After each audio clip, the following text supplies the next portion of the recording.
Oh partigiano, portami via. Oh bella ciao, bella ciao, bella ciao, ciao, ciao. Partigiano, portami via, che mi sento di morire.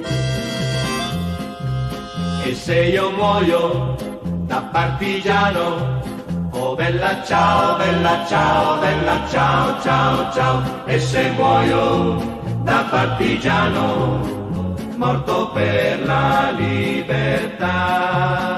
Questo è il fiore del partigiano, morto per la libertà. Questo è il fiore del partigiano. Bom dia, camaradas. Hoje, a Fronteira Vermelha traz como tema as excrescências do governo Bolsonaro, os desmandos, o desrespeito à sociedade, às pessoas, os pronunciamentos homofóbicos, misóginos, violentos, seus ministros e ministras bizarras, um verdadeiro horror. Uma dessas declarações do presidente gerou o título deste programa, Em Tom Clima, Perversão Sexual no Governo Bolsonaro. Esse é o nível da política governamental da República Brasileira. Hoje, contamos com a presença do Dr. André Guerra para discutirmos este tema. Vou fazer uma breve apresentação do Dr. André.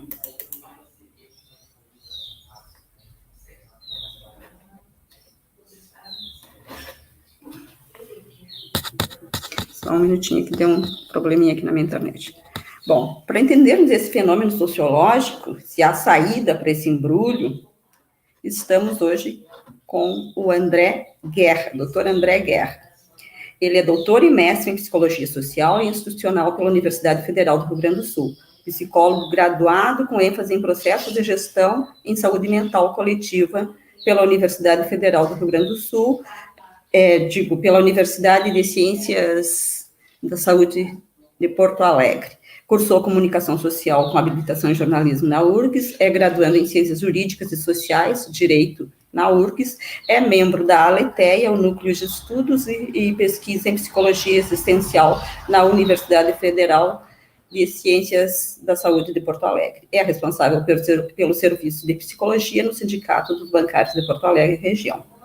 Bom dia e bem-vindo à Fronteira Vermelha, doutor André Guerra. Por favor, se apresente e faça a sua saudação inicial, um tempinho mais ou menos de 3 minutos.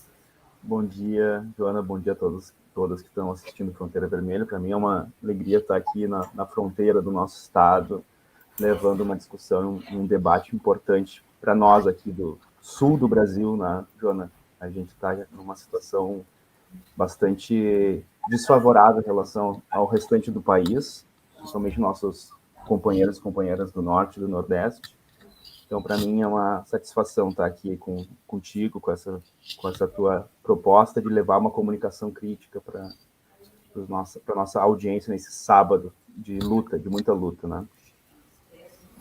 Muito bom, bem-vindo, André. Então, é de fato um prazer, né, dividir essa tela contigo e a gente tratar desse tema, né, que é árido, né, porque não se espera do governo atitudes desse nível, né. Nós estamos falando de um nível de política muito rebaixada, né, onde as pessoas não são minimamente respeitadas e as políticas públicas inexistem, né, e a maioria desses projetos foram abandonados.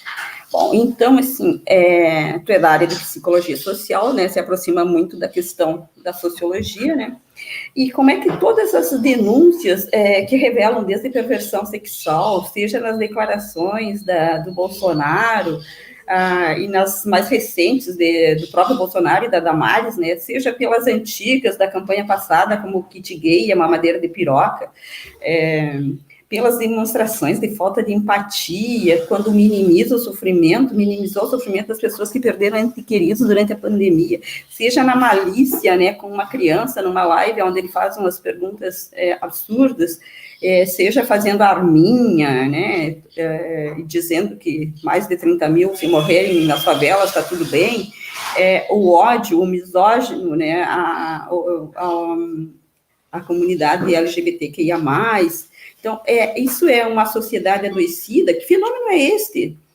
Tu poderia nos pincelar em linhas gerais para a gente ter uma melhor compreensão, porque a gente fica meio desnorteado com tantas denúncias e tantas, né, onde a gente vê a justiça sem se posicionar ou demorando muito, né?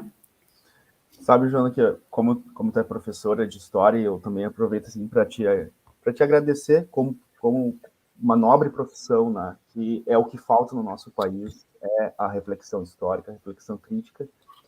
Eu quero fazer essa fala para tentar, não digo responder, mas para a gente dialogar esse problema, para a gente tentar entender, né, que fenômeno é esse, fazer em 2 momentos. No primeiro momento, eu vou fazer uma análise psicossocial do momento, do bolsonarismo, né, que é mais bem a questão que tu trouxe como interessante, né? Mas eu acho que depois, o mais importante é a gente fazer uma reflexão de o que tornou possível o bolsonarismo. E aí a gente fazer um apanhado histórico do que nos trouxe até aqui, porque isso talvez nos ajude a ter um plano de fundo mais complexo, mais robusto para a gente entender esse fenômeno. Porque não é errado, mas a gente está tendendo, né, a buscar compreender o bolsonarismo a partir de uma perspectiva como se ele fosse um fenômeno isolado, como se o bolsonarismo tivesse caído de Marte no Brasil. E isso talvez prejudique e limite a nossa compreensão. E aí eu achei bem interessante para iniciar, então, a primeira parte do que eu vou abordar, que é dessa análise psicossocial, essa tua fala de que a gente fica desnorteado, né? A gente fica desorientado, a gente fica um pouco sem saber onde se agarrar para compreender esse fenômeno. E essa sensação que nós temos, que tu mencionaste, que eu tenho, que todos nós temos, isso é o principal efeito político do bolsonarismo. E esse efeito político, ele é um efeito buscado, é uma estratégia política. E é nisso que eu vou querer focar e aí conectar com essa discussão que tu trazes sobre essas falas do Bolsonaro. Então, para a gente fazer essa análise psicossocial desse fenômeno, o que eu acho bem interessante não partir de uma perspectiva psicológica individualizante, ou seja, tentar entender o caráter psíquico de Damares, o caráter psíquico de Bolsonaro, o caráter psíquico dessas pessoas que estão no entorno do bolsonarismo.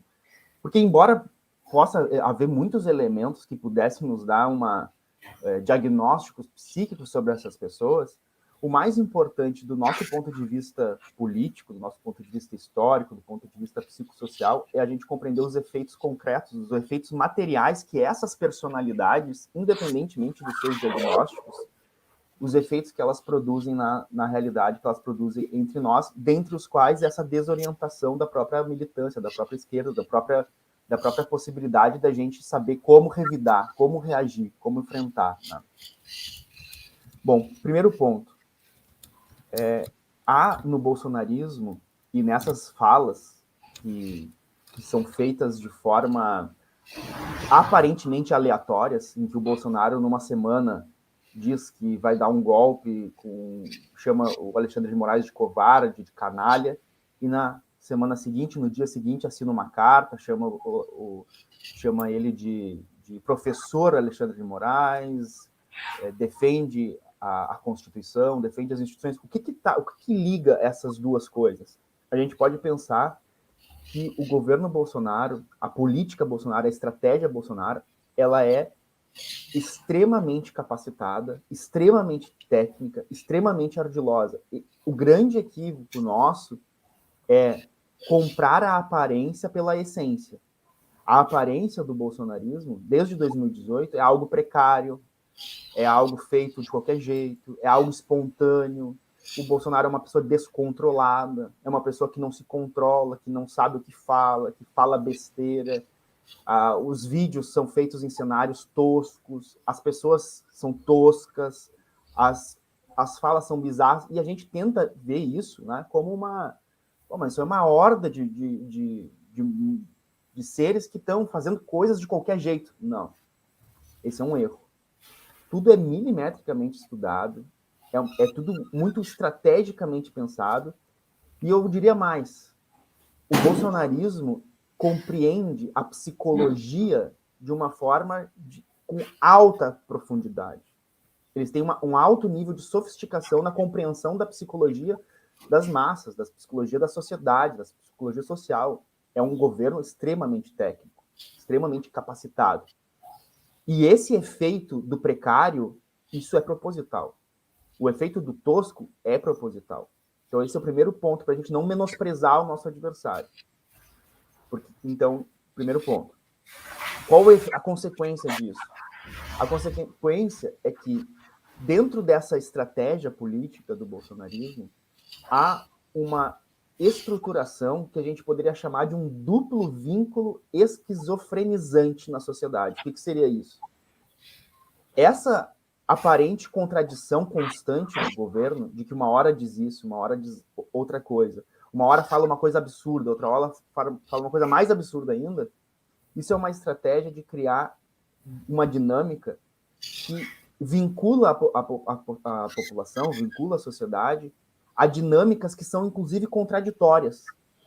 Há, às vezes, duas mensagens colocadas num espaço de tempo muito curto que são completamente opostas. Isso é esquizofrenizante. Isso a gente não sabe entender, a gente não consegue se situar, mas qual é a lógica disso? Porque uma hora é uma coisa, outra hora é outra coisa.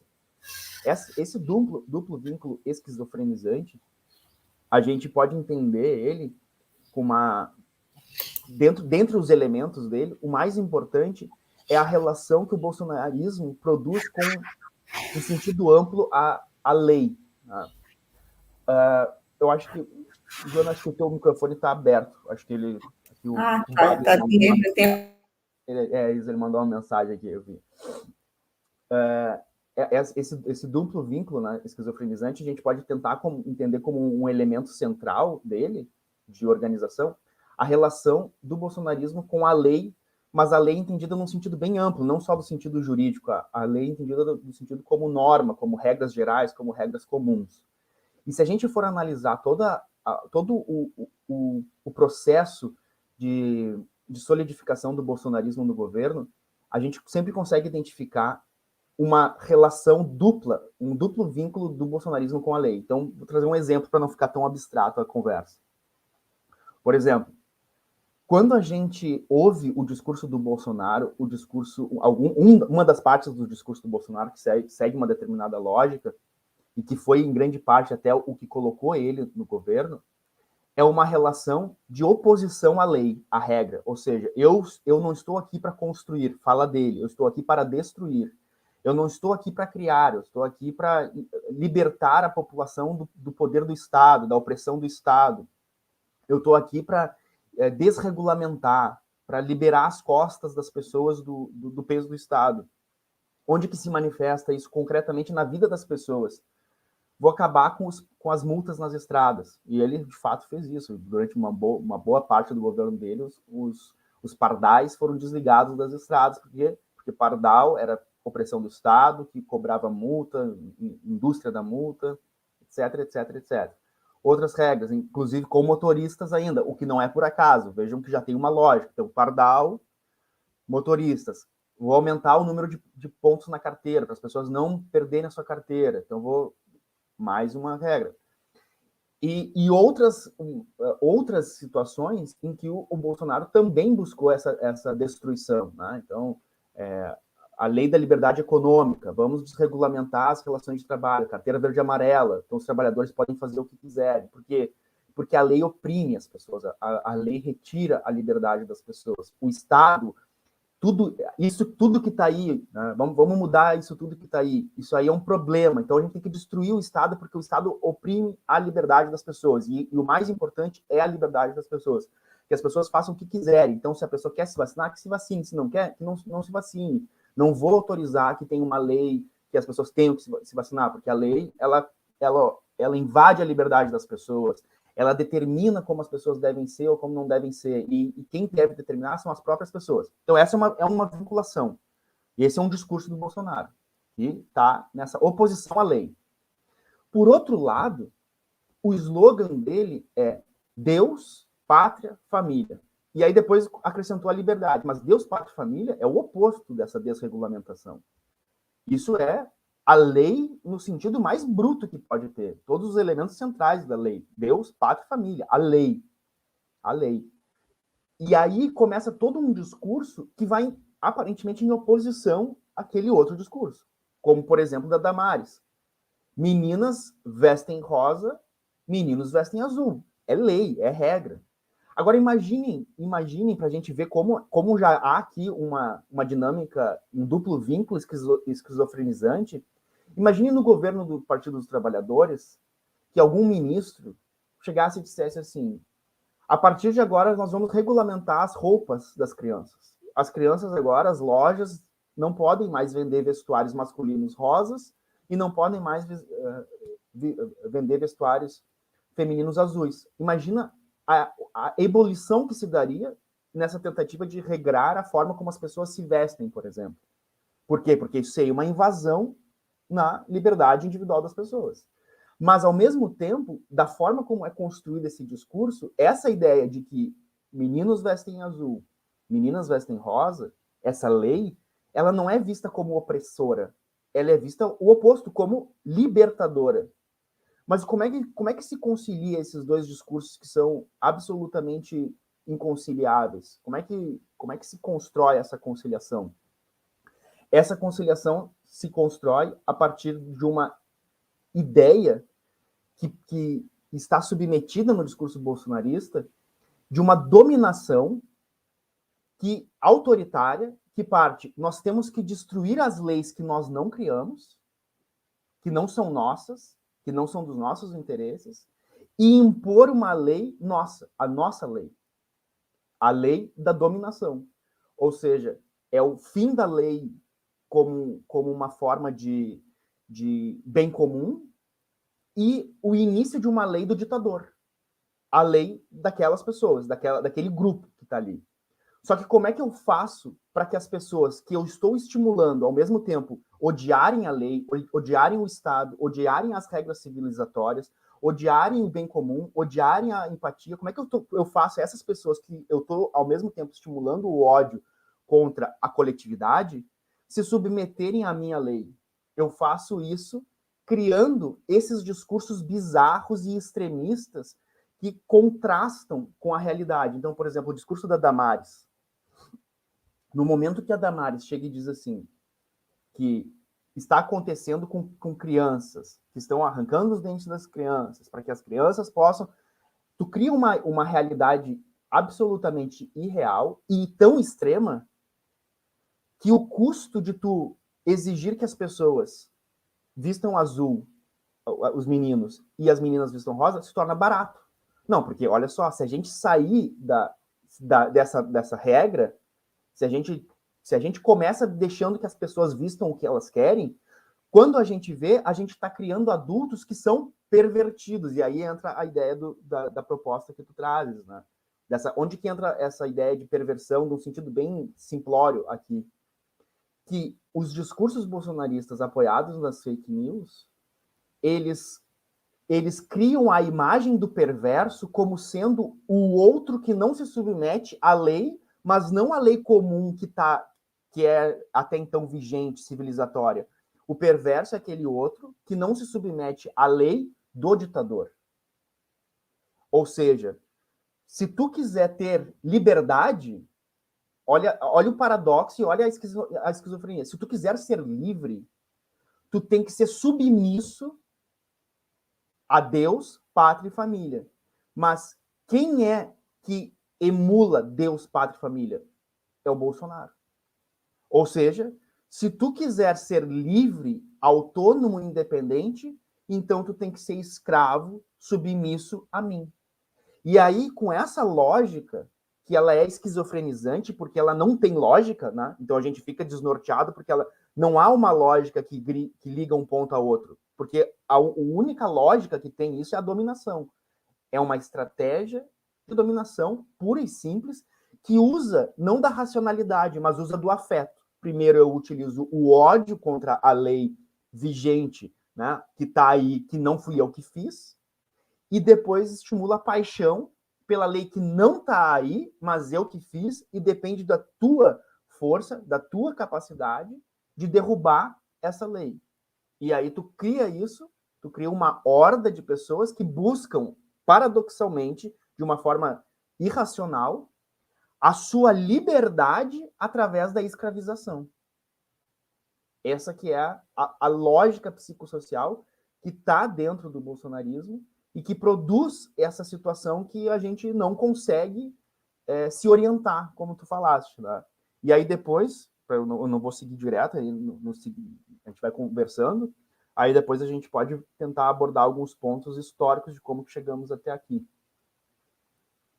Tá sem áudio, Joana, só para avisar.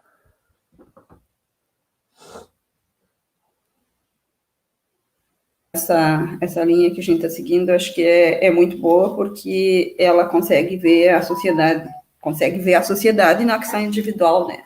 Porque seria muito fácil propor uma análise desses comportamentos, né? Mas eu acho que tem uma coisa que a gente precisa lembrar, é que, por exemplo, a esquerda tende a chamar o governo de fascista e todas as pessoas que apoiam esse governo de fascista, e a gente sabe que o fascismo tem características bem próprias. Então, é um governo de extrema-direita, mas que ainda há garantias individuais, porque a Constituição está aí, embora a gente tenha essa questão de desrespeito, né, às leis e toda essa situação dramática que a gente vive, né, no dia a dia, de às vezes, confrontos que as pessoas, de fato, estão adoecidas, né, essa esquizofrenia que tu fala, né. Então, mas a gente faz uma análise, né, compreende, mas a gente não estamos ainda na mesma situação. Claro que o bolsonarismo é um reflexo, né, da sociedade, né, do conservadorismo, de como o Brasil foi colonizado, do escravismo, enfim, de todas as coisas que nunca foram resolvidas, né, isso é um processo histórico e o Brasil a sociedade brasileira não consegue viver isso, ela vai empurrando, né, para baixo do tapete essas questões, e elas afloram com gente como o Bolsonaro, que serve, né, para... Agora ele é o cara, mas esse movimento não vai cessar com ele. O Bolsonaro pode até perder as eleições, mas o bolsonarismo vai continuar. E essas pessoas aí, né, a gente basta ver o Congresso que foi eleito. Ou também aqui no Rio Grande do Sul, quem foi eleito para a Assembleia Legislativa e quem está disputando o segundo turno do governo. Então, nós temos sérias lutas, né, para fazer, mas aí a gente também, se olhar para o passado, a gente também vai ver os erros que essa esquerda brasileira cometeu nos seus governos, né, de atrelar os sindicatos e os movimentos sociais ao governo, a ponto de que eles não fizeram mais oposição a governo nenhum, e então a massa trabalhadora não tem apoio dentro dos sindicatos e nem dentro dos movimentos sociais, porque tudo foi arrefecido no governo de conciliação de classe. Então, quer dizer, nós estamos, como o povo diz, entre a cruz e a caldeirinha. Se o Bolsonaro ganhar, nós temos essa questão toda que a gente coloca aqui, que vai piorar. Se o Lula ganhar, nós temos a massa trabalhadora desamparada, porque os ataques continuarão. A gente sabe que a gente não pode ver o mundo cor-de-rosa achando que se o Lula ganhar vai mudar tudo, porque não vai. A gente sabe que o Lula também representa o sistema capitalista, e representa muito bem. A gente já viveu isso, sabe bem como é que é. Os momentos eram diferentes, a situação política era diferente, a situação econômica era diferente. Hoje a gente tem uma crise do capital muito mais agudizada, então nós temos muitos agravantes. Obviamente que em termos se a gente for falar em termos de estadistas, né, aí a gente vai ter uma outra questão, né, mas essa não é a questão que nos interessa no momento. Então, ainda falando dessa questão do Bolsonaro falar para o seu público, né, para aqueles que o apoiam, ele traz, né, sempre a questão da Venezuela, de Cuba, etc. E uma dessas suas falas, né, foi a questão do pintou um clima, né, que a gente fica assim, e nada não é intencional, tudo é intencional, né? Não, a gente fica dizendo que ele é um boçal, é fato, mas tem um objetivo por trás, né? A gente não. Então, essas coisas todas que estão acontecendo. Mas aí ele é misógino, ele é xenófobo, e ele diz que é o conservador, defensor da família e dos costumes. E aí ele vem e fala essas barbaridades em relação às meninas venezuelanas, né, e prostituição, e a maneira como ele fala das mulheres, como ele falou em tempos passados, que a questão dos LGBTs a mais era só uma surra resolvia. Então, essas posições só reforçam esse comportamento, né, esquizofrênico da sociedade. Mas como sair desse embrulho? Isso também não é uma saída imediata, lógico, né? A gente já a questão toda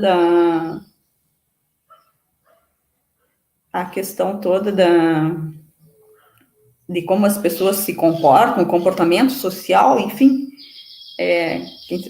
me diz alguma coisa nesse sentido para que a gente possa continuar esse diálogo aí apontando essas questões que vão fluindo durante aqui a nossa conversa. Sim, Joana, eu acho que uma questão importante que tu levanta lá no início da tua fala, que é que a gente não poderia considerar o bolsonarismo um movimento tipicamente fascista, porque ele tem características bastante distintas do fascismo italiano, por exemplo, ou do nazismo alemão. E eu concordo.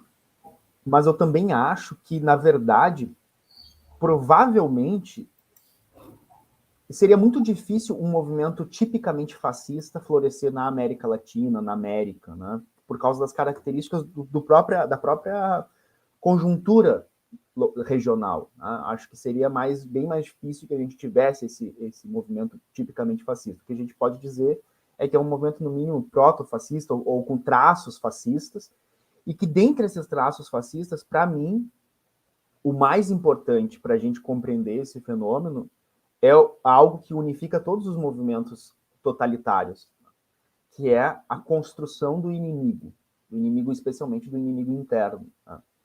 E isso é determinante, inclusive, para essa lógica esquizofrenizante. Né? Eu vou explicar por quê. Mas só fazendo uma pitada nessa tua da fala do pintou um clima, do meu ponto de vista, essa fala do Bolsonaro, ela foi um pulo mal dado. Porque o que estava nessa fala? Né?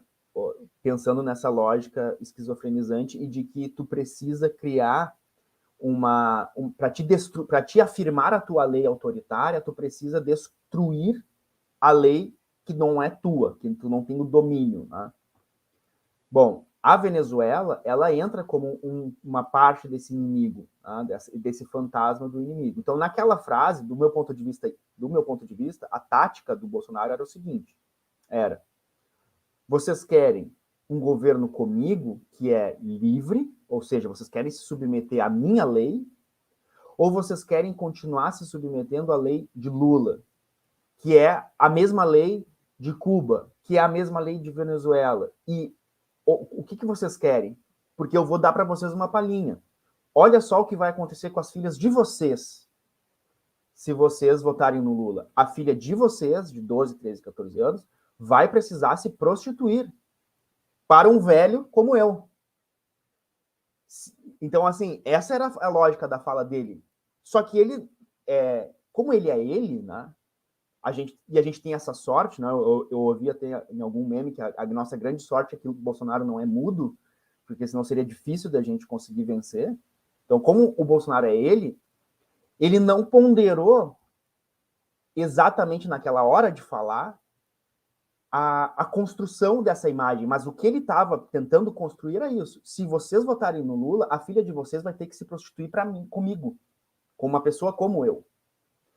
Só que a certeza dele e a convicção dele e que não está errada, de que o inimigo construído por esse movimento proto-fascista, que é a Venezuela e é o Partido dos Trabalhadores e é Lula, que esse inimigo ele é tão tenebroso que o fato de ele estar, como ele, um velho, está aliciando ou está assim numa relação questionável com uma criança, isso ficaria menor, ficaria apagado pela ameaça do inimigo. Ou seja, dentro daquela lógica que ele constrói, a pedofilia seria menos chocante do que a venezuelização da sociedade. Essa é a lógica dele, que ele colocou. E é de fato o que ele estava falando. Só que ele não... Ele falhou ali naquela hora. Foi um pulo mal dado. Foi muita segurança. Né? Quando a pessoa está muito segura, ela comete falhas. Então foi isso que aconteceu. Mas isso é fundamental, quando a gente chega nessa questão, para perceber a importância que o inimigo tem na estruturação de movimentos ou tipicamente fascistas, ou proto-fascistas, ou com traços fascistas como o que a gente tem. Eu chamo de fascista, mas concordo com essa ressalva, mas porque eu acho que fica mais fácil de entender. O que é o movimento fascista? O movimento fascista é assim: contra o inimigo vale tudo. E para que a gente vença esse inimigo, todos precisam estar unidos. Isso, quando eu me refiro a fascismo, é essa ideia. Não pode haver dissenso, não pode haver divergência entre nós que estamos combatendo o eles. E esse eles é um inimigo fictício criado exclusivamente para produzir essa aglutinação da população, que se submete a essa regra, a essa lei do ditador, com a esperança de se libertar do inimigo. Então, voltando para a nossa lógica. Agora, e aí entra o ponto importante que eu falei agora, da gente não só analisar o bolsonarismo enquanto fenômeno isolado da realidade, mas analisar o bolsonarismo inserido num contexto histórico político. O que estrutura o bolsonarismo é a ideia de inimigo. Isso é o que há em comum entre todos os bolsonaristas. Há muitos tipos de bolsonaristas. Há desde os bolsonaristas que são fascistas mesmo, que poderia se enquadrar como típicos fascistas, pessoas que usam a violência.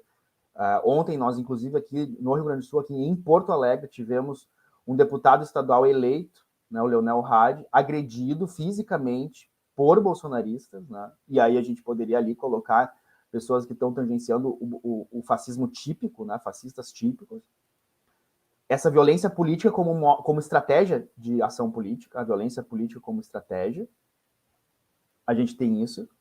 Mas a gente também tem, além desse componente, a gente tem a estruturação desse inimigo que perpassa todo o bolsonarismo. Todos os bolsonaristas, desde desse fascista violento até a senhorinha simpática do WhatsApp. O que há em comum entre esse grande espectro de bolsonaristas? Que são pessoas muito diversas, e isso que é interessante. A força do bolsonarismo não está na sua identidade, na sua equalização. Não, a força do bolsonarismo está na sua diversidade, porque essa lógica de duplo vínculo que ele cria também favorece a uma estratégia, e aí é uma estratégia comunicacional, que se vale muito das redes sociais e dos aplicativos, que é a capacidade de criar células, segmentos na sociedade. Então ele consegue segmentar pessoas por idade, gênero, escolaridade, região, interesses, e numa pluralidade enorme, porque há por trás muito dinheiro, há por trás tecnologias muito sofisticadas de tu conseguir criar células bolsonaristas que podem, inclusive, ter divergências enormes com o restante do movimento bolsonarista.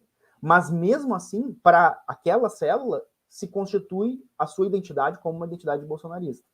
Mas o que une todas essas células? O que tu vai encontrar necessariamente em todas essas células bolsonaristas? Tu vai encontrar o inimigo comum. E qual é o inimigo comum? O inimigo comum a gente poderia reunir no termo Partido dos Trabalhadores, petismo. O antipetismo é o afeto psicossocial que unifica o bolsonarismo. Tu pode pegar, falar com 1 milhão de bolsonaristas. Talvez tu encontre 1 milhão de perspectivas diferentes sobre a realidade. Mas um ponto que é necessariamente comum entre todos eles é o antipetismo. Ou seja, o que estrutura o bolsonarismo não foi criado por Bolsonaro. Bolsonaro não fez parte dessa criação e que, sem Bolsonaro, também não se modifica, que é o antipetismo. E o antipetismo, eu tenho também, como tu, Joana, fiz um canal agora para as eleições no YouTube, quem quiser depois até pode procurar, que é Clínica Polis, e ali eu estou fazendo vídeos quase que diariamente, fazendo essas análises psicossociais para tentar fazer isso que a gente está fazendo aqui, trazer uma comunicação que a gente possa refletir sobre o que está acontecendo. E um desses vídeos, que foi o primeiro do canal, que é o que eu julgo mais importante para a gente entender isso, que acho que é uma grande armadilha do nosso entendimento, que é tentar focar o bolsonarismo como um fenômeno isolado, como se tem o bolsonarismo, a gente tira Bolsonaro, resolveu o nosso problema. Não, o bolsonarismo não é um fenômeno estranho à sociedade brasileira. O bolsonarismo é a sociedade brasileira, é uma construção, é uma síntese do processo histórico da sociedade brasileira. Uma síntese que não começa com Bolsonaro e não vai acabar com Bolsonaro. Começa com as elites escravocratas, aristocratas, detentoras dos monopólios dos meios de comunicação, da elite financeira, de partidos que hoje, por sorte, até já estão sendo destruídos, fagocitados pelo monstro que criaram, né? A criatura está fagocitando o criador. Dentre todas essas circunstâncias, o petismo e o sentimento de antipetismo é fundamental, que foi criado durante mais de 20 anos pela Globo, que está sendo atacada pelo bolsonarismo, pelo Estado de São Paulo, que ontem declarou apoio crítico a Lula, pela Folha de São Paulo, que está desesperada pela democracia, por esses outros canais que construíram um inimigo, que é o Partido dos Trabalhadores e Lula como o representante do mal, como o representante daquele fenômeno que precisa ser extirpado, que precisa ser destruído. Isso foi criado, foi fomentado ao longo de muitos anos, de muitas décadas. E eu até, nesse vídeo, eu falo sobre os afetos que constituem esse antipetismo, depois a gente pode entrar nessa discussão. Mas esse antipetismo, que foi criado como um instrumento de dominação política pelas elites econômicas e políticas do Brasil, foi criado como um elemento de soft power, né? uma dominação suave. Tudo que tu não quer isso, então seja contra o Partido dos Trabalhadores. Ah, tu quer isso? Então seja contra o Partido dos Trabalhadores. Aquele fantasma, né? Foi sendo criado. O que acontece? Esse antipetismo, que ganhou grandes proporções a partir de 2013, ele ganha uma força e uma intensidade muito grande, porque ele precisava ser suficientemente poderoso para derrubar toda a aprovação de Dilma Rousseff e dos últimos governos do Partido dos Trabalhadores, que, bem ou mal, fizeram uma revolução social no Brasil. Então, a gente não acabou com a miséria, mas a gente acabou com os miseráveis. A gente não acabou com a fome, a gente não acabou com os famintos, mas a gente não acabou com a fome, mas a gente acabou com os famintos do Brasil. Então, houve uma transformação social de grande envergadura em relação ao que, não talvez por ser uma grandes ações, mas porque era tão precária a situação do Brasil, que o que foi feito ganhou uma grande representatividade social. Para combater isso, se precisou de uma força proporcionalmente assimétrica em relação ao que se tinha, inclusive com forças internacionais, a atuação dos Estados Unidos, do FBI, a atuação do Departamento de Justiça dos Estados Unidos. Isso daí já é muito claro nessa construção desse golpe de 2016. Só que a dose foi muito alta, né? Foi muito alta. E eu não tenho certeza se tudo que aconteceu depois foi proposital, pensando do ponto de vista geopolítico, que eu acho que pode ter sido, porque é muito interessante que o segundo país mais importante das Américas, que é o Brasil, esteja neutralizado por essas disputas internas, né? Então, enquanto a gente está discutindo aqui banheiro unissex, o Brasil não se mete no confronto China-Estados Unidos. E o Brasil não se meter nesse confronto China-Estados Unidos é muito importante para os Estados Unidos para não desestabilizar o tabuleiro. Porque, como os Estados Unidos sempre disseram, se tiverem uma China na América, o que vai ser deles, né? Então, talvez, eu ainda não tenho clareza sobre isso, se o que a gente está vivendo é uma exacerbação da dose, ou não, ou era o projeto desde o princípio chegar onde a gente chegou e a gente está correspondendo às expectativas. Ainda não tenho essa clareza sobre isso. Mas o certo é que as elites que foram usadas nesse processo, as elites políticas e econômicas que foram usadas nesse processo de construção do antipetismo para dar o golpe de 2016, essas elites certamente não esperavam por isso. Elas esperavam que elas construiriam o antipetismo, dariam o golpe e cavalgariam nesse golpe, se aproveitariam desse golpe. E não foi o que aconteceu. Quem produziu o golpe, que não foi Bolsonaro, isso é importante, Bolsonaro não foi golpista nesse sentido. O Bolsonaro participou disso elogiando o Ustra no dia do impeachment, mas ele não estava participando dessas articulações mais profundas do Estado brasileiro. O que Bolsonaro fez ele conseguiu sintetizar de uma forma mais adequada aquilo que no discurso se queria, que era vamos mudar tudo isso aí que está aí, ok? Ele conseguiu sintetizar isso, se tornou o mártir desse processo. E aí a gente chega até hoje no bolsonarismo como um efeito e uma consequência do antipetismo. E o que eu afirmo nessa minha reflexão é que para a gente derrotar o bolsonarismo, não basta vencer Bolsonaro nas eleições. Inclusive, existe uma possibilidade de que sem o bolsonarismo, inclusive, se fortaleça, porque não vai ter o peso de rachadinha, não vai ter o peso de imóveis, não vai ter o peso dos filhos, não vai ter vários pesos que comprometem esse discurso bolsonarista. Talvez sem Bolsonaro, não sei, é um palpite aqui, o bolsonarismo até possa até trafegar de uma forma mais livre, tá? Pelas instituições. Mas para derrotar, então, o bolsonarismo, não basta vencer Bolsonaro nas eleições.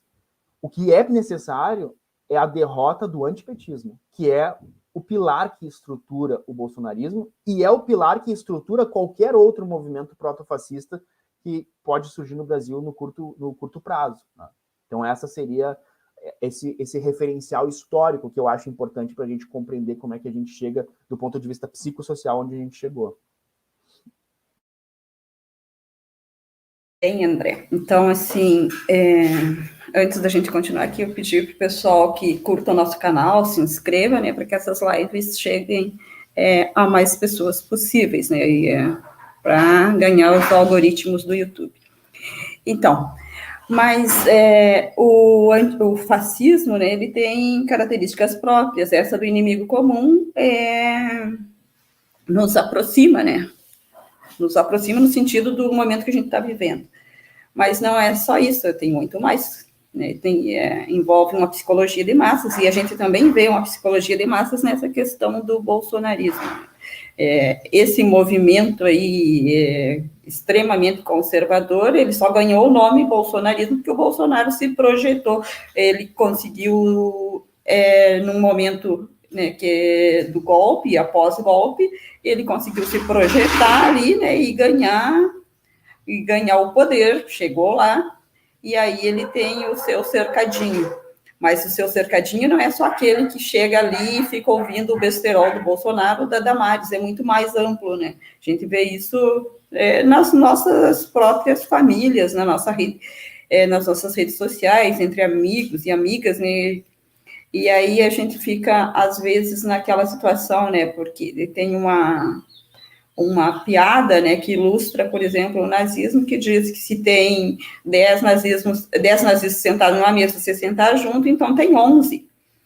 Mas, da maneira como o bolsonarismo surge, a gente vê que não é bem assim, né, porque tem laços que a gente não consegue romper mesmo sabendo que aquela pessoa está dominada por essa questão, né?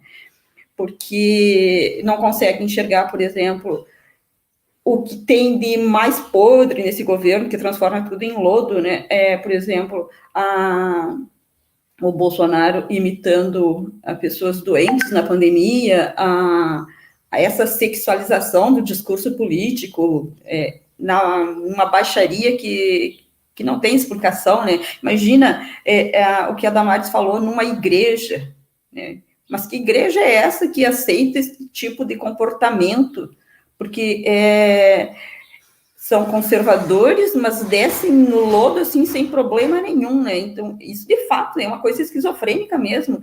E quando a gente vê pessoas pretas e pretos, pobres, favelados, gente que está na fila do osso, gente que está desempregado. Sim,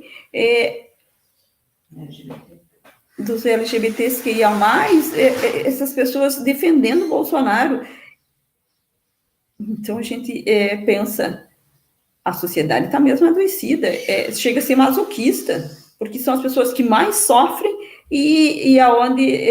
mas também é fato, né, se a gente olhar para as pesquisas, o Bolsonaro, o seu grande eleitorado, não estou dizendo que ele não atinge as massas, que ele atinge, mas a classe média, que não se acha classe trabalhadora, né, essa gente tem ali o Bolsonaro tem um apoio amplo. Aí o agronegócio, esse pessoal do sertanejo universitário, então, aonde mais falta a questão da educação formal, né, é onde mais se aloja essa extrema-direita, né? Não sei se tu concorda comigo, mas eu acho que é mais ou menos nesse sentido, né? Então, é muito difícil combater se a gente não tem agora, por exemplo, como eu falei antes, né, o apoio dos sindicatos, a gente não tem... A massa trabalhadora está solta. Alguns grupos conseguem se elevar, né? A gente teve movimentos grevistas fortes aí, mas que não tiveram... o reconhecimento público, a maioria das pessoas não ficou sabendo o que aconteceu em determinados locais, onde as pessoas se levantaram e conseguiram parar, por exemplo, ali na questão da construção do Mineirão, aquela empreiteira, que é hoje uma das maiores, né, porque as outras todas foram destruídas durante o processo do Lula. Então, tudo isso é de fato um jogo. Eu acho que o golpe não terminou ali, assim como não terminou quando a gente tem uma nova Constituição e elegeu os primeiros governos, a gente ainda vive consequências de 64 e vi agora mais recentes nesse golpe que se efetivou, não contra Dilma, mas contra o povo brasileiro, orquestrado pelos Estados Unidos, e tudo que acontece, a gente ainda vê a mão do tio Sam, né, aí puxando a cordinha, né, manipulando. Eu acho que é muito claro que há uma influência ainda, né, desse golpe, e que há uma influência da política estadunidense, seja a política do Biden, fosse antes a política do Trump. Então, a gente tem essas situações, mas o problema é a gente analisa, né, vê aonde está e vê as semelhanças, né, porque o inimigo comum é a esquerda, é o PT e tudo mais, mas a gente parece não conseguir emergir desse lodo, né? Eu penso, Joana, que tem uma questão que é bem importante, até tu falou da questão da educação formal, e algo que sempre me chamou a atenção nas pesquisas, quando a gente vai segmentar pelo público, é que, e até o que aparece nos telejornais, quando se comenta sobre as pesquisas, é que o apoio do Bolsonaro ele é maior, é mais significativo do que o Lula, não só em relação aos evangélicos, mas também na parte da população que ela que ela tem uma renda maior e uma escolaridade maior. E aí, bom, a gente pode pensar assim, não, só um pouquinho. Como uma pessoa com escolaridade maior vai apoiar um governo da Damares? Vai apoiar uma propaganda eleitoral baseada em banheiro unissex? Como assim uma pessoa mais escolarizada? Mas aí entra uma questão que eu acho que é bem importante. Não adianta a gente ficar, eu penso, nós, enquanto esquerda, ficar colocando a responsabilidade do que aconteceu ou do que a gente está vivendo nas pessoas que fizeram isso. No Bolsonaro, no Aécio Neves, Temer. Não adianta a gente colocar a responsabilidade nessas pessoas, embora elas tenham promovido isso, porque o que adianta colocar a responsabilidade numa pessoa irresponsável? Uma pessoa que não vai se responsabilizar por isso. São palavras ao vento. Ficar acusando o Bolsonaro, criticando o Bolsonaro, pode ter um efeito político-eleitoral importante, acho que temos que fazer nas redes, temos que atuar nisso, etc., mas tendo consciência de que isso é uma estratégia, uma tática político-eleitoral, que é ganhar voto.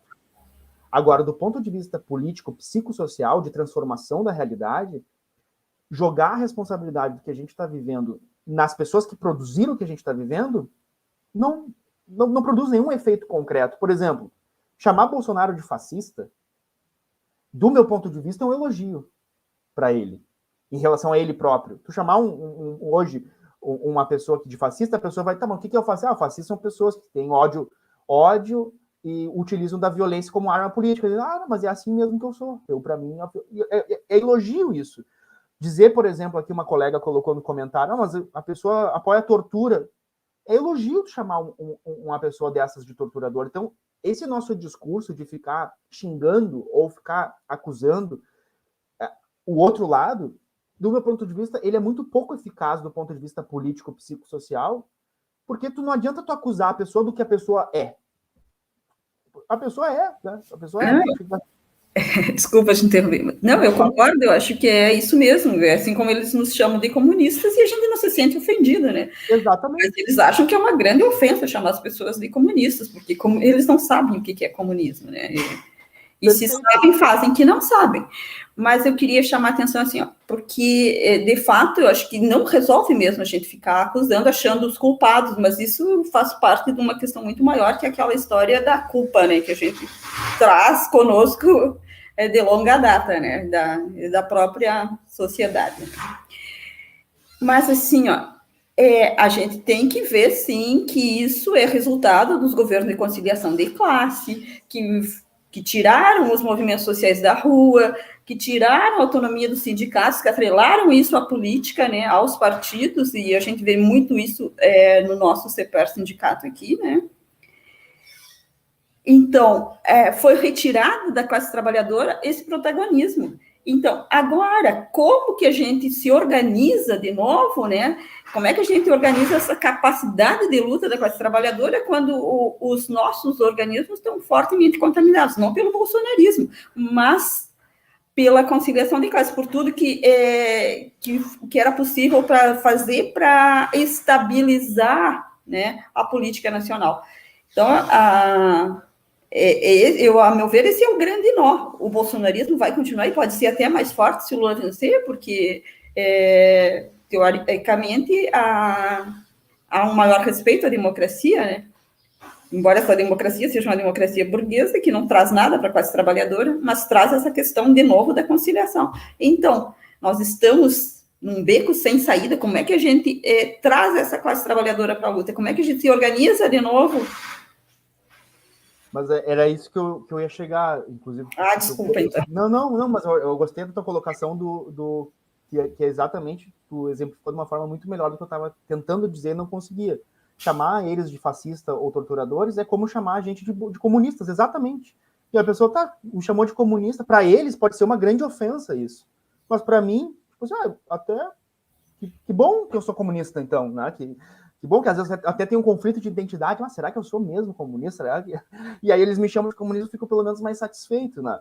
É a mesma lógica quando a gente chama eles de fascistas, torturadores, genocidas, essas coisas que não surtem absolutamente nenhum efeito, porque eles são exatamente isso, e eles justamente se identificam em relação a isso, e inclusive acho que muitas vezes a gente dá ideia para eles. Então a pessoa, de repente, ela nem era tão favorável ao torturador, mas como tu chama ela de torturador, ela pensa, então será que eu deveria gostar de tortura? E a pessoa começa a gente vai ensinando para eles como eles devem se portar. Mas aí o que eu ia chegar no ponto central, que é quando das pesquisas, que é o nível de escolaridade, que a gente olha nas pesquisas, e o nível de escolaridade no bolsonarismo tende a ser maior do que o nível de escolaridade das pessoas que apoiam o Lula. A gente pensa, mas só um pouquinho, como assim? E aqui entra já o encaminhamento para essa tua questão que tu coloca. Mas o que a gente faz? Bom, eu não sei tudo que a gente faz. Eu sei o que a gente pode fazer a partir do ponto de vista psicossocial, ou seja, trabalhar do ponto de vista da subjetividade, dos afetos e da reflexão da sociedade no sentido de mudar a infraestrutura psicoafetiva da sociedade, que, do meu ponto de vista, ela é a base para qualquer tipo de outra transformação, inclusive outra transformação infraestrutural. Por exemplo, se a gente quer transformar as estruturas econômicas da sociedade, para a gente poder fazer isso, a gente vai precisar de um coletivo organizado, disposto a fazer a disputa para que se transforme a infraestrutura econômica da sociedade. As infraestruturas econômicas da sociedade, elas não vão se modificar por geração espontânea. Elas só vão se modificar a partir de uma luta política travada na sociedade. Só que é aí que entra a discussão que eu estava querendo fazer, Joana, de que, bom, quem sabe a gente para de discutir o bolsonarismo no sentido de tentar entender por que o bolsonarismo é o bolsonarismo. Porque isso a gente não tem como, a gente não tem uma intervenção direta e imediata em relação a eles. Eu não tem como transformar um fascista em não fascista. Eu não tenho como transformar um torturador em não torturador. Mas, se eu inverter essa reflexão e começar a pensar, mas e qual é a minha responsabilidade, ou a nossa responsabilidade, para a gente ter chegado até aqui? Porque isso a gente consegue modificar imediatamente no momento que a gente se conscientiza das limitações, como tu traz, né? Então, o papel que a conciliação de classes desempenhou nesse processo e outras tantas estratégias equivocadas que foram adotadas nesse percurso, inclusive, do meu ponto de vista, o incentivo à disseminação dessas empresas da fé, né? Por exemplo, das empresas evangélicas que se povoaram a sociedade sem nenhum comprometimento teológico de fato, sem nenhum comprometimento religioso de fato, como um empreendimento econômico. E isso teve apoio dos governos dos partidos trabalhadores. Foi onde isso se disseminou, né? Então, essas reflexões, elas nos permitem não simplesmente ficar nos penitenciando, né? Como nós somos horríveis. Mas essas reflexões nos permitem a pensar as nossas limitações para apostar nas nossas possibilidades. E aí, então, voltando para a questão da formação. Quando a gente fala de que os bolsonaristas têm um maior nível de formação formal, isso é uma questão evidente. Por quê? Porque a formação, hoje, a formação formal, ela está atrelada aos recursos financeiros. Pessoas com maior nível, maior poder aquisitivo, têm maior nível de formação. Inclusive, não só da formação privada, que é evidente, mas inclusive na formação pública, porque o número reduzido de universidades, de escolas e etc., faz com que as pessoas que consigam ocupar essas vagas sejam pessoas, né, mesmo com as políticas de inclusão, que foram muito importantes e que talvez estejam no centro de um dos afetos de ódio contra o Partido dos Trabalhadores, mesmo com essas políticas, a dívida histórica ela é muito grande, né? Ela é muito grande para ser revertida em 12 anos. Então, o que acontece? A gente tem uma visão sobre formação que é uma visão absolutamente reificada, objetificada da formação. Ou seja, uma pessoa que tem uma formação, ou que tem um maior nível e grau de formação, eu vou medir pelos títulos dela. Esse tem graduação, esse tem mestrado, esse tem doutorado, esse tem pós-doutorado. Então eu vou avaliar o nível de escolaridade, que é como as pesquisas fazem. Então as pessoas que votam no Bolsonaro, elas em tese são mais graduadas, então elas têm um nível de escolaridade maior, e a nossa suposição é que essas pessoas são mais inteligentes, o que nos gera um curto-circuito. Mas como pode uma pessoa mais inteligente votar no candidato mais estúpido? O que está de errado? Está de errado que não tem nenhuma relação direta entre formação formal e um outro elemento que é o que a gente esqueceu, que é a crítica. Uma questão é a formação crítica das pessoas, que pode ser um analfabeto. Concordo. E outra pessoa é a formação formal, que pode ser um pós-doutor imbecil. Eu até li uma vez um meme na internet que, para mim, sintetiza de uma forma perfeita isso, embora tenha sido compartilhado por um bolsonarista, e aí a gente vê o ressentimento que isso causa, mas é muito genial que ele falou assim, e era para mim, inclusive, a postagem, né? Era uma indireta para mim. Não me importa quantos livros você leu, isso não significa que você é mais inteligente, significa que você pode ser um idiota com boas referências.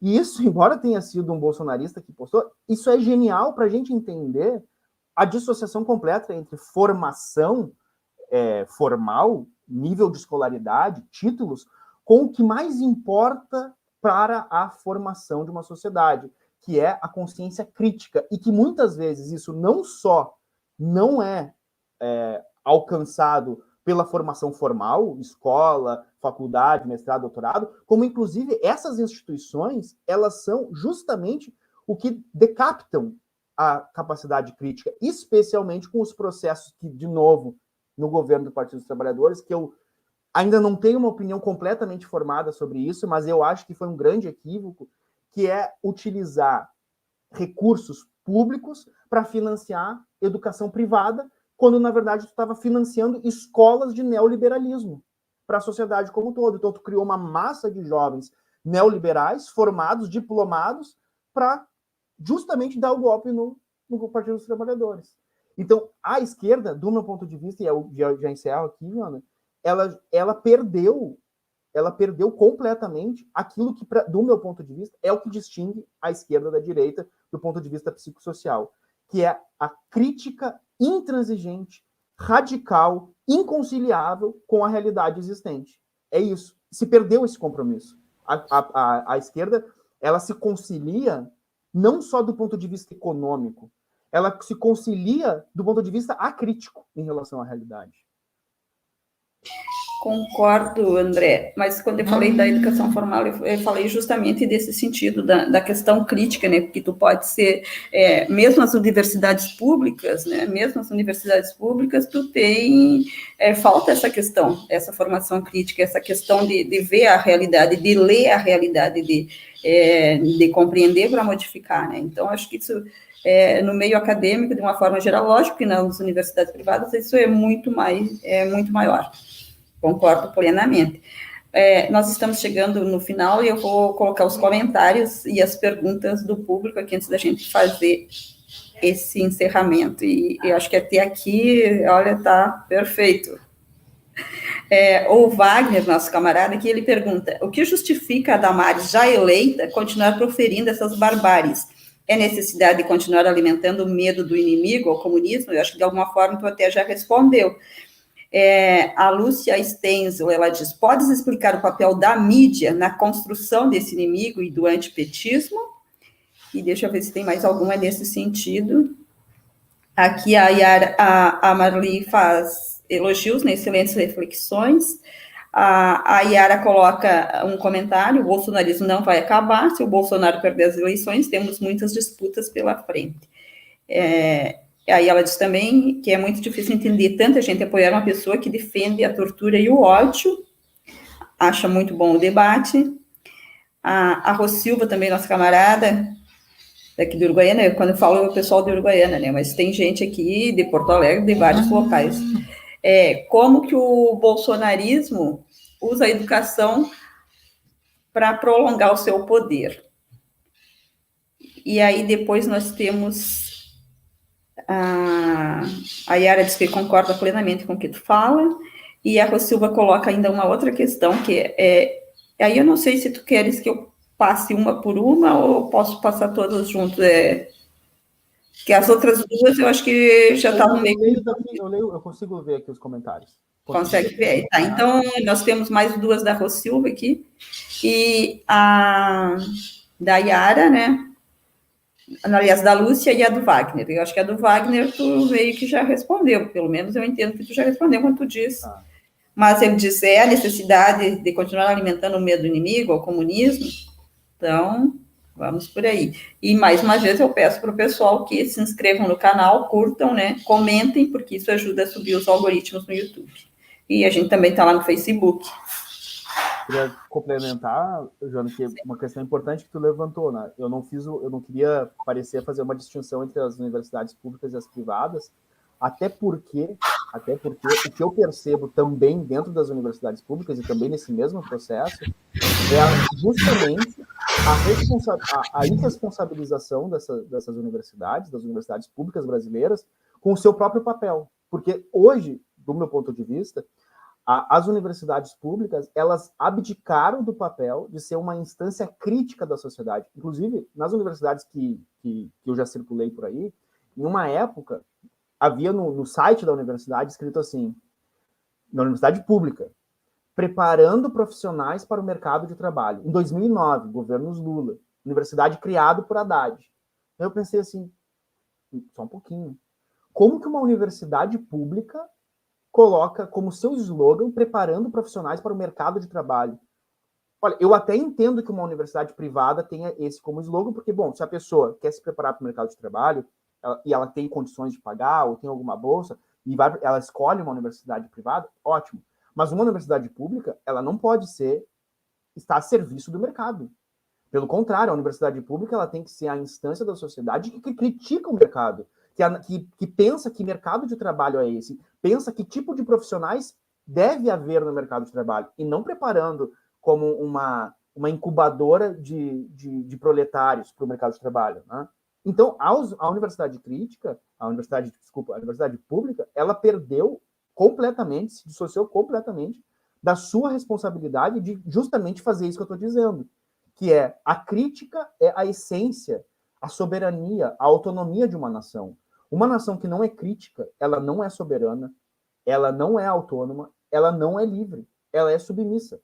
E a nossa nação está passando por isso. Ela teve assassinado a sua capacidade crítica por várias questões, e que não começam com o Bolsonaro. E aí eu trago aqui uma das perguntas, que foi da Lúcia, que é sobre o papel da mídia. Né?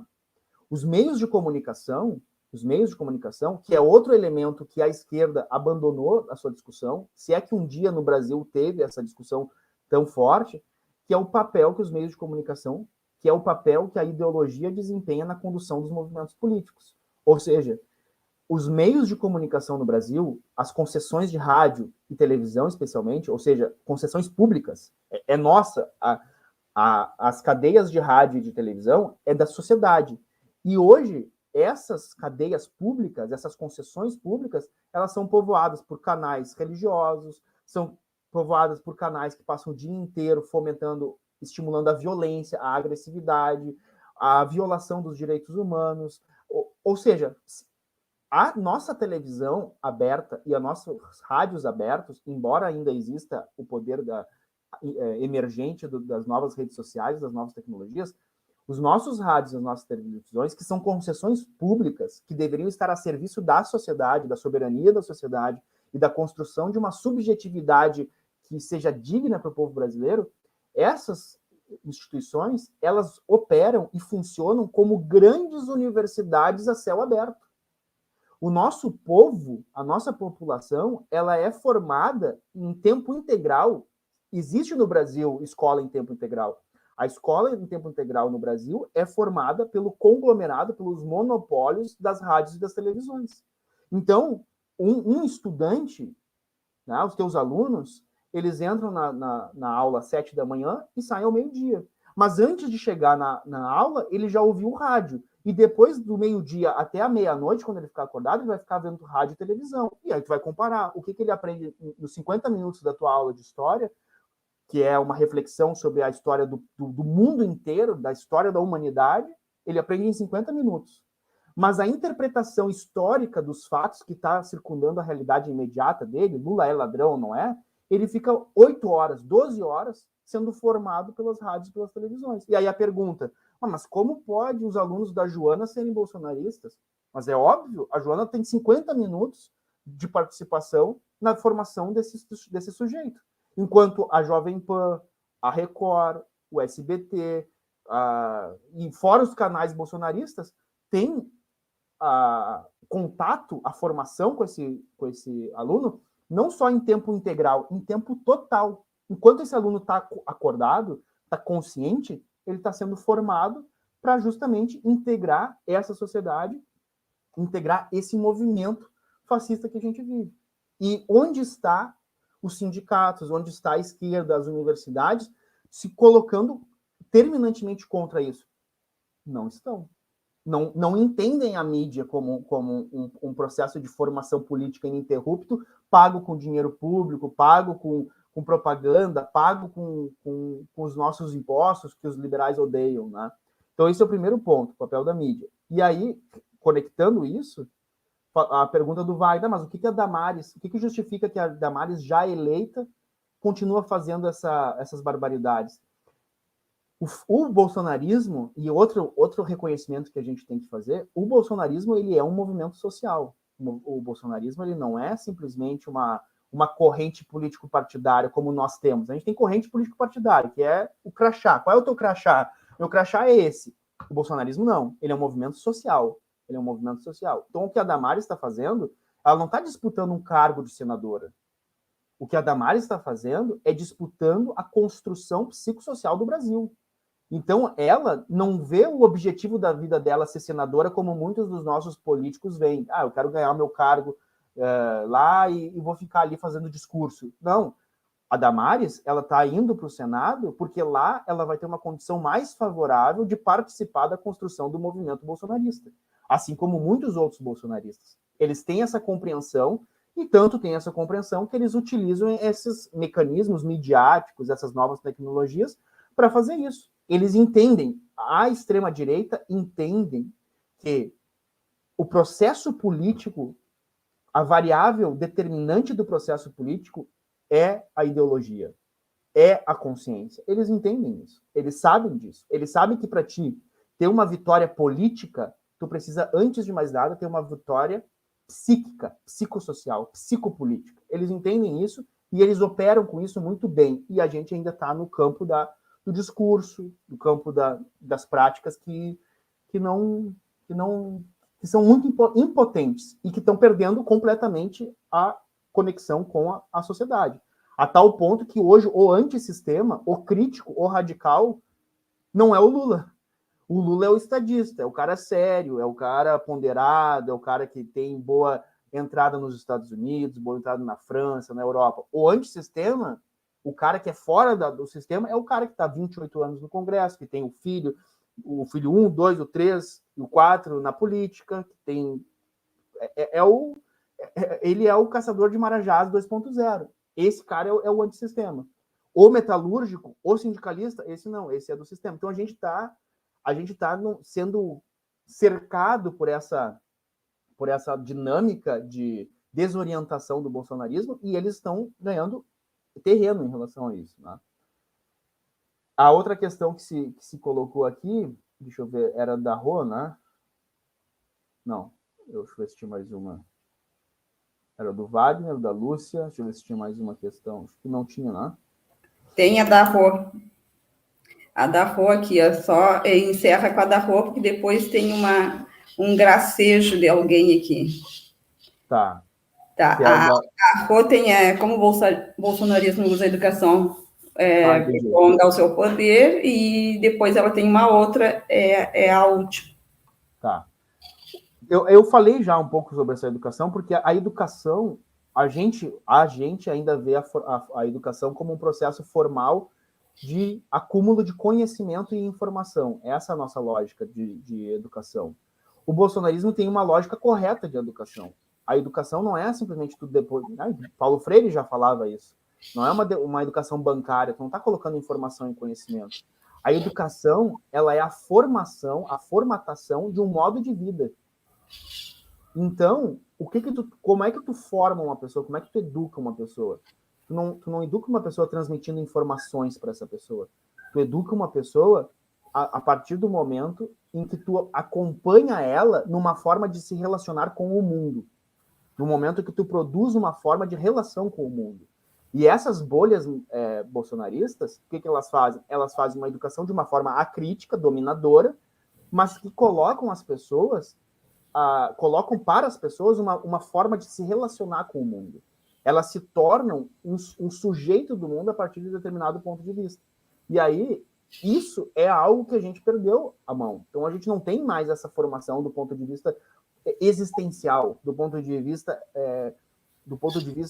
profundo. A nossa formação se tornou algo superficial. Né?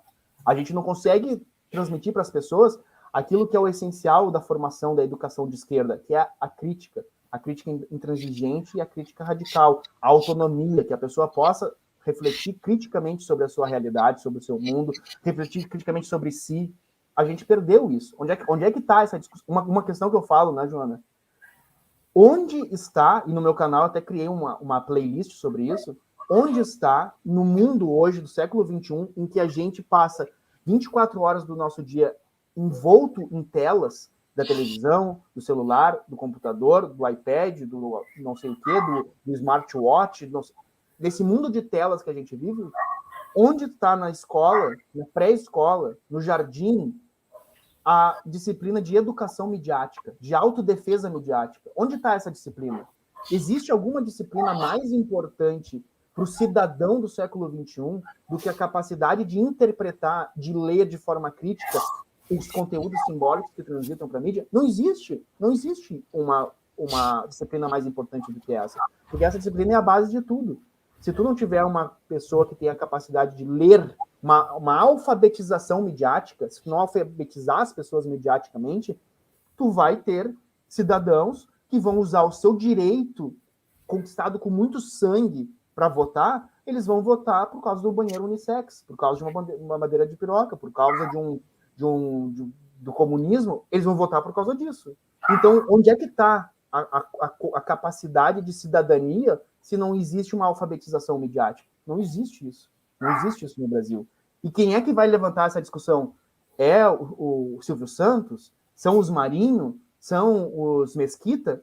Ninguém vai levantar essa discussão de alfabetização midiática, porque da mesma forma que no século XIX e XX o analfabetismo era uma estratégia de dominação, o analfabetismo literário, né, era uma estratégia de dominação política, de manter o povo excluído das decisões políticas, no século XXI, o analfabetismo midiático é a forma de tu manter também a população não mais excluída por questões censitárias, mas excluídas por falta de compreender o que está em questão, o que está em jogo.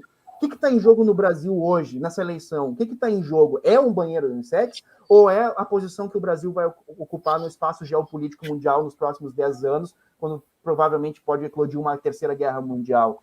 É isso que está em jogo no Brasil. É essa que é a questão que a gente teria que ouvir dos candidatos. Qual é a tua posição em relação à guerra da Rússia, à guerra da Ucrânia? Qual é a tua posição em relação aos Estados Unidos, em relação à China? Qual vai ser a tua forma de relação econômica? É isso que está em questão. Agora, essa questão não chega porque essa questão ela é deturpada e distorcida pelos oligopólios midiáticos que estão aí colocando que o problema é o fascismo e a democracia. Não é fascismo e democracia, porque a nossa democracia ela já é naturalmente fascista. Então, assim, ela já tem traços fascistas, ela já tem traços autoritários. Até digo, a gente usa várias vezes o termo aos conservadores brasileiros. O Brasil não tem conservador. O Brasil não é um país que possa ter conservador. Tem um país que pode ter conservadores é a Inglaterra. Uma pessoa pode ser monarquista, outra pode ser republicano, e o monarquista é um cara conservador porque acha que, para aquele contexto, a monarquia funciona bem, porque, apesar de várias coisas, tem pontos positivos.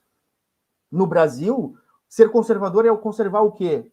O racismo, a escravidão, a homofobia, os assassinatos das populações, a exclusão, a desigualdade social. É isso que é ser conservador no Brasil. Então, no Brasil não existe um movimento conservador. No Brasil existe um movimento reacionário e ponto. Ou a pessoa ela é uma pessoa progressista ou ela é reacionária. Não existe conservador no Brasil. Não existe movimento político conservador no Brasil. Então, assim, isso tudo, esse debate, ele jamais vai surgir se a gente não pensar nesses dois pontos. Primeiro, a alfabetização midiática, que são estratégias de autodefesa midiática, a população possa se defender sem o auxílio de outros das violências midiáticas. E o segundo ponto é a democratização dos meios de comunicação. Quantos meios de comunicação que hoje operam concessões públicas de rádio e televisão são de posse ou propriedade de trabalhadores? Diz Globo é de trabalhador? Não é. Record é de trabalhador? Não é.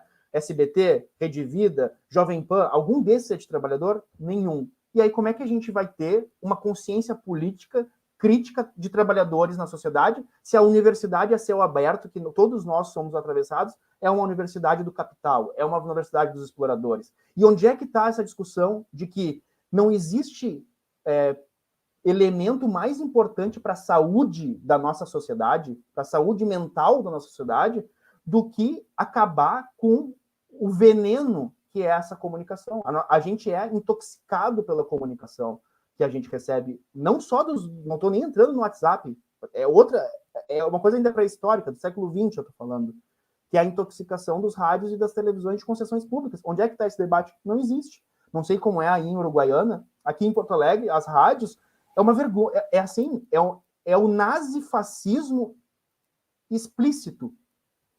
Então as pessoas, os porteiros, o Uber, o taxista, deixa eu ver quem mais que fica muito tempo ouvindo rádio, não sei, qualquer pessoa aí que tem suas profissões, que passa o dia inteiro acompanhado do rádio, essas pessoas às vezes não são alfabetizadas ou têm uma alfabetização mais ou menos, mas conhecem todo o mundo, têm toda a informação, são formados pela rádio e pela televisão. E aí a gente está disputando isso com o quê? Com cartilha, com panfleto, com lambi-lambi. É impossível. É impossível. Sim, o monopólio das comunicações e os políticos do Congresso, cada cara tem uma rádio, uma televisão, interiorzão do Brasil. Então, é quase Davi contra Golias, né, usando a mitologia cristã. Uma luta diária e é isso que acontece, né? A Lúcia, a gente aqui recebeu 2 trollagens aí, não sei se tu chegou a ler nos comentários. Não vi. Não, teve duas gracinhas aqui. A Lúcia Stensel, ela diz que é muito esclarecedora essa frase que tu disseste, a Damares faz parte de um movimento de construção do país. É muito grave e complexo, por isso essa eleição é muito mais do que uma eleição. Então, construindo, é uma construção que é uma desconstrução no sentido negativo da coisa, porque esse país precisa ser desconstruído, né? Toda essa estrutura aí que vem do escravismo, que vem da colonização das capitanias hereditárias, né, da influência estadunidense, tudo isso precisa ser desconstruído, mas é um movimento que, de fato, teria que começar no meio acadêmico, mas não acontece. Então, André, eu quero te agradecer muito pela tua participação, acho que foi muito esclarecedora, tu foste muito didático, tocou em pontos muito importantes, né, e a gente fica aliviada, a gente fica esperançosa, né, quando vê pessoas como tu colocando as coisas de forma muito clara. Então, te agradeço muito e passo o microfone para ti, para tuas considerações finais, para a gente estar podendo encerrar a live da Fronteira Vermelha neste sábado com esperança de um mundo melhor, de uma sociedade melhor. E a gente sabe que... Eu agradeço, Joana, fico muito... Vou te enaltecer de novo, assim, fico muito feliz que uma professora de história dessa disciplina mais importante, história e filosofia, para mim, são as disciplinas mais importantes, são as disciplinas de base, muito importante tu estar aqui nas redes, porque a gente não entrou nessa discussão, né, de redes sociais, de internet, que também é algo central para compreender o bolsonarismo, porque a gente ainda tem que resolver nossos problemas do século XX. A gente ainda nem começou a enfrentar os problemas do século XXI, a gente já está muito atrasado, né? Mas acho bem importante que a gente consiga usar de uma dissidente esses métodos, esses meios, né? A gente sabe que o YouTube está a serviço do imperialismo, a gente sabe que as redes sociais elas estão a serviço da exploração, da exclusão, e que no final das contas a gente não pode contar com elas, porque elas vão passar uma rasteira na gente em algum momento. Mas enquanto isso não acontece, a gente precisa usar essas brechas para conseguir levar pelo menos alguma ar de reflexão para que a gente possa unir pessoas, unir ideias e construir uma perspectiva diferente de enfrentar a luta política, inclusive uma perspectiva diferente de entender a política. Eu luto muito, a minha contribuição, para que a esquerda consiga incorporar o conhecimento psíquico, psicológico, psicossocial na compreensão do que é a política, porque a gente não pode mais seguir lutando uma política do século XVIII, do século XVII. A gente tem que estar numa luta política do século XXI. Uma luta política do século XXI, a subjetividade, ela é a variável central. A gente precisa compreender isso, a gente precisa entender isso e a gente precisa desenvolver intervenções nisso. Então, acho que é muito importante esse teu canal, as pessoas que estão aqui, quem tiver aqui, tem vontade de falar, tem conhecimento sobre algum tema, cria o seu canal também, compartilha o seu canal, compartilha suas ideias, a gente precisa disputar as redes, a gente precisa construir uma rede de redes, né? Então, assim, se inscrevam no canal da Joana, se inscrevam no canal dos colegas de vocês, vamos produzir esse debate, produzir esse diálogo para a gente começar a entender onde estão a nossa minoria ativa, onde é que estão os nossos parceiros da trincheira, para a gente conseguir trocar ideias, poder conversar, poder fazer circular reflexões. Isso é muito importante, a gente precisa começar a nossa luta pela disputa da ideologia. A gente precisa estar aqui, a gente precisa debater, precisa se juntar, ter esses contatos, essas interações aqui que muitas pessoas vieram a fazer. a gente precisa fazer esse enfrentamento. Então, fico muito feliz de estar aqui, para mim é um prazer, inclusive é terapêutico para mim, porque a gente está nesse momento de tensão, de adrenalina com a reta final das eleições, então poder falar para mim é um ato de felicidade. Te agradeço, Joana, e pode sempre contar comigo. Muito obrigada, André, a gente que fica muito feliz em poder contar contigo. Tem mais um comentário aqui, parabéns pelas reflexões, esse seria um programa para ser transmitido em rede nacional e nas escolas, pelas razões apontadas e pela situação das mentes, duvido que haja entendimento, a luta continua, o pessoal aqui nos dá parabéns, muitos esclarecimentos, a gente agradece ao pessoal que nos assistiu e pede, gente, antes de saírem, curtam a nossa live, porque isso garante algoritmos no YouTube, para a gente poder ser mais visto. E, André, antes de tu sair, tu pode fazer um chamamento para o teu canal, porque é importante, sim, que a gente te acompanhe também, possa te seguir nas redes. Tá bom, o meu canal no YouTube é Clínica Polis, como é um canal muito pequeno, muito menor que o teu, Leonardo, não sei se vai ser fácil de achar, mas é Clínica Polis o canal, e também tem no meu quem tiver Instagram, guerra.andreguerra, lá tem todas as minhas redes, me vinculei a todas as redes, criei Telegram, criei WhatsApp, Facebook, criei tudo, nem estou usando muito essas redes, ainda estou aprendendo a utilizar, mas acho que é uma estratégia interessante, quem tiver aí disponibilidade, vai para lá, tem vídeos todos os dias, e agora eu estou fazendo uma série sobre o caso triplex do Lula, para tentar esclarecer para as pessoas essa lavagem cerebral que se fez nesses 10, quase 15 anos de golpe, de que manipulou o sistema jurídico judicial, o lawfare, para fazer essa construção do inimigo, que é o Lula. Lá eu estou fazendo, então, ponto a ponto, a leitura da sentença do Moro, mostrando como aquela sentença ela foi uma sentença manipulada, uma sentença deturpada, que vai nos ajudar a ter argumentos para combater as fake news que estão circulando por aí, e que, de repente, pode conseguir reverter um ou outro voto de um indeciso, de uma pessoa que não votou, de uma pessoa que está aí intoxicada pelo veneno comunicacional que nos assola, né? Obrigado pela oportunidade também de divulgar o canal, Jana. Mais uma vez, então, muito obrigada, e obrigada a todos que estiveram conosco até agora, né? Acho que foi um momento muito bom de esclarecimento, e a participação de vocês é muito importante. Curtam e compartilhem o nosso canal. Até o sábado que vem, com outro tema que merece, né? A gente sempre procura temas que estão relacionados, né, com a questão da sociedade e o momento político brasileiro. Um bom dia a todos, um bom fim de semana, e nos vemos nas redes.